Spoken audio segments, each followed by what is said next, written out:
Minister, there have been a lot of announcements about quite significant expenditure, and I have to give you great credit for that, because lots of things have happened that I suppose many of us would have liked to happen in the past.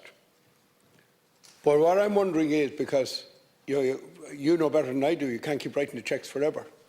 In view of the war in the Ukraine, what is the likely outturn in terms of expenditure at the end of the year? Because huge extra costs are being borne, and the economy, I think we're told, won't be as robust as we had hoped this year. Growth won't be as robust. So you might give me an outline of, at this stage of the year, 4 months gone, how we're going ahead. Thank you very much, Deputy Ó Cuív, for raising this question.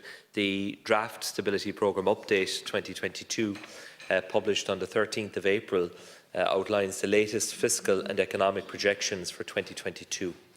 The SPU, that's the Stability Programme Update, outlines core expenditure for 2022 of €80.1 billion, with non-core expenditure of €7.5 billion, including in respect of COVID funding and the Brexit Adjustment Reserve. This gives an overall government expenditure ceiling of €87.6 billion. This compares to overall gross voted expenditure of almost €87.5 billion in 2021, inclusive of capital carried over. While in year-on-year terms expenditure is broadly flat, there is a significant reduction in COVID expenditure that is offset by an increase in core expenditure. As outlined in the SPU, there is an increase of €2 billion in capital spending this year compared to last year. The government expenditure ceiling set out in the SPU is in line with that set out in the revised estimates 2022. The overall gross expenditure amount in the REV was inclusive of an unallocated COVID-19 contingency reserve of €3.9 billion. At this stage, taking into account the increased supports introduced in response to the December wave of the virus and additional funding required for the one-off cost of living measures introduced in recent months, about €1.5 billion of this reserve is now committed. In addition, there will be additional COVID-related expenditure that will need to be met from this reserve later in the year, in particular as we enter the winter period. This reserve funding will also need to be utilised for the provision of supports to refugees arriving from Ukraine. The costs in relation to refugees will continue to be assessed by my department, including in the context of the Summer Economic Statement, to ascertain the extent to which these costs can be met within existing departmental and overall allocations, taking into account any emerging underspends. Thank you. Deputy. Thank you, and the answer is very comprehensive.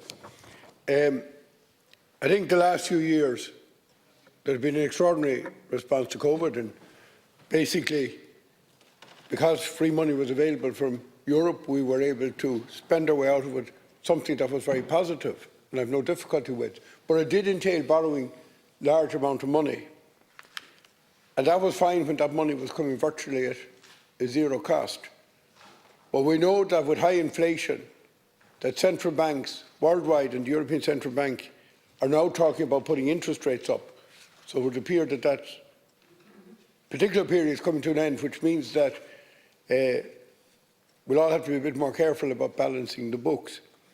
Minister, if I separate capital from current, because as far as I'm concerned, capital is investment, current is expenditure that has gone in the year that it happens. The part of the reason for good results on the expenditure front in previous years was an underspend in the capital. I don't think we should rely on that. So my question to you is, if we look at the current spend, taking all of the contingencies that we now know about, which is COVID, as you've outlined in detail, and the Ukrainian crisis, how near to projection will the current spend come in at the end of the year, based on what we know at the moment? Minister. Thanks very much, Deputy. So, in the current year, we did provide for a reserve of almost €4 billion, €1.5 billion of which has now been spent or accounted for. That €4 billion was essentially earmarked for COVID, It is anticipated won't all be needed for COVID. Some of it certainly will. And we have said that the cost of looking after the Ukrainian refugees who come here will be met from that reserve as well.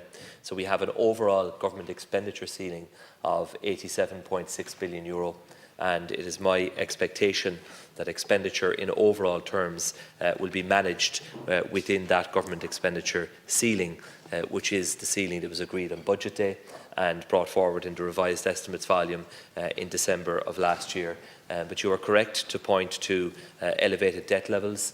Our debt now stands at about €236 billion.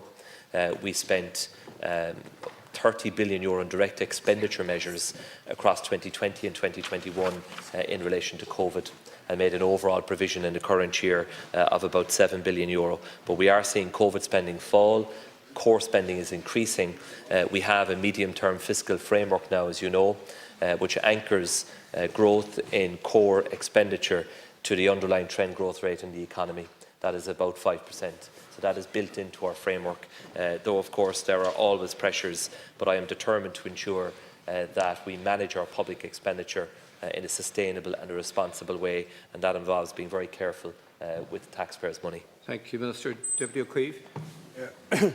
Obviously, Minister, I welcome that, because I think sustainability, we talk about sustainability in so many fronts, but financial sustainability, and I think you've been doing an extraordinary job, because, as I've said, you've been making money available, aside from COVID and the crisis issues, for other things that needed to be done in our economy, and particularly in terms of capital expenditure, because we have a massive deficit.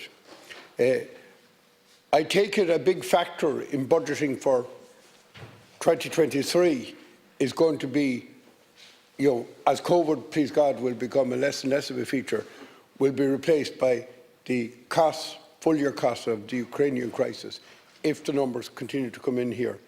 And I take it, Minister, you might outline, you said expenditure will increase at 5%, so that would include, of course, all the expenditure from the Ukrainian crisis.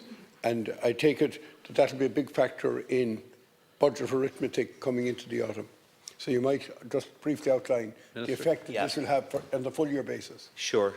Thanks very much, Deputy. And as you know, in the Stability Programme update, we have made provision of up to €3 billion as to the cost of looking after the refugees across a full year next year. Now, it is a high-level estimate. We simply don't know in truth what the real cost will be. So much depends on the number of people who come here, how many of them stay, to what extent they will join the labour force and work. So it is a high-level estimate, but we have made provision for it. And in relation to capital expenditure, we have the largest budget ever now in the history of the state at €12 billion. But the challenge we face is, one, delivery, getting projects done, and two, ensuring that we achieve value for money. And we are seeing, as you'll be well aware, significant increases in construction inflation, and that is manifesting itself now in new tender prices that are coming in for projects. So there are significant challenges in that space, and we discussed it earlier on in the course of oral PQs about what might need to be done to address that, because I need to make sure on the one hand that signing up to public works contracts is a viable proposition for contractors, but on the other hand I need to make sure that we get value for money for taxpayers as well. Thank you. Sorry. Briefly.